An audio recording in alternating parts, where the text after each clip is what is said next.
श्रीनाथादिगुरुत्रयं गणपतिं पीठत्रयं भैरवं सिद्धोगं वटुकुत्रयं पद्यं दूतीक्रममण्डलं वीरानश्च चतुष्कषष्टनकं वीरावली पंचकं श्रीमन्मालिन मंत्रासहितं वन्दे गुरुर्मण्डलं वन्दे गुरुर्मण्डलं गुरुर्ब्रह्मा गुरुर्विष्णु गुरुदेवो महेश्वर गुरुसाक्षात् परब्रह्म तस्मै श्री गुरुवे नमः। मित्रों, आज मैं आपको थोड़ा सा समय और विधि का बारे में बताना चाहता हूं, क्योंकि मैं ज्योतिष का कार्य करता हूं। मेरे पास में अनेक प्रकार की समस्याओं को लेकर के स्त्री पुरुष आते हैं और लेकिन वो भी अपने कार्य को संपन्न करते हैं, लेकिन बिना विधि के और बिना समय के पालन के अनेक प्रकार की समस्याओं से ग्रस्त रहते हैं। तो मैं कहना चाहता हूं कि सबसे पहले जो है समय का पालन बेहद ज़रूरी होता है, क्योंकि हम जन्म से मृत्यु तक समय का ही भोग करते हैं। और उसमें क्या होता है, एक सूत्र दिया हुआ है शास्त्रों में, उत्तमा तारकोपेता मध्यमा लुप्त तारका अधमा सूर्य सहता।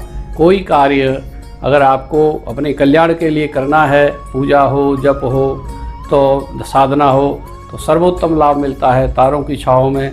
प्रातःकाल उठिए, तारों की छाँव में 4 बजे से उठ कर के जो है अपना जाप कीजिए।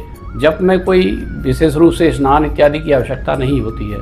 जो आपने गुरु मंत्र लिया है या किसी भी देवता का आप मंत्र जप करते हैं उसी को कीजिए, लेकिन मिनिमम जो है आपको 30-31 मिनट उसको जप करना चाहिए, ताकि आपका ब्रह्म मुहूर्त में जागरण हो जाए और उसके बाद में अपनी क्रियाएं करें तो आपको पूर्ण फल मिलेगा प्रत्येक पूजा का।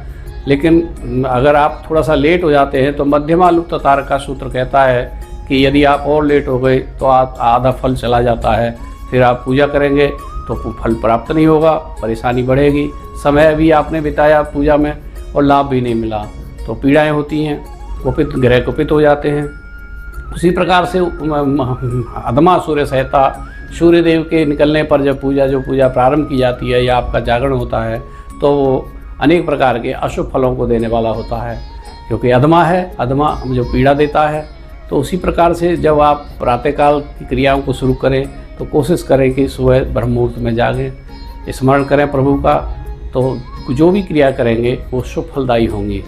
इस प्रकार से उसी प्रकार से विधि का पालन, विधि का ये होता है कि भाई आप विधिवत रूप से कर रहे हैं कि नहीं कर रहे हैं, नियम का पालन करते हैं कि नहीं करते हैं। आप कुछ दिन आपने कर लिया फिर छोड़ दिया बीच में, तो वो किया हुआ कार्य जो है व्यर्थ चला जाता है। नियम जरूर इसमें ज़रूरी है कि नियमित रूप से करते रहें। इसलिए महिलाओं को समस्याएं भी आती हैं कुछ बीच समय में, तो इसलिए विशेष रूप से जाप जो होता है उसमें किसी भी प्रकार की कोई समस्या नहीं रहती है।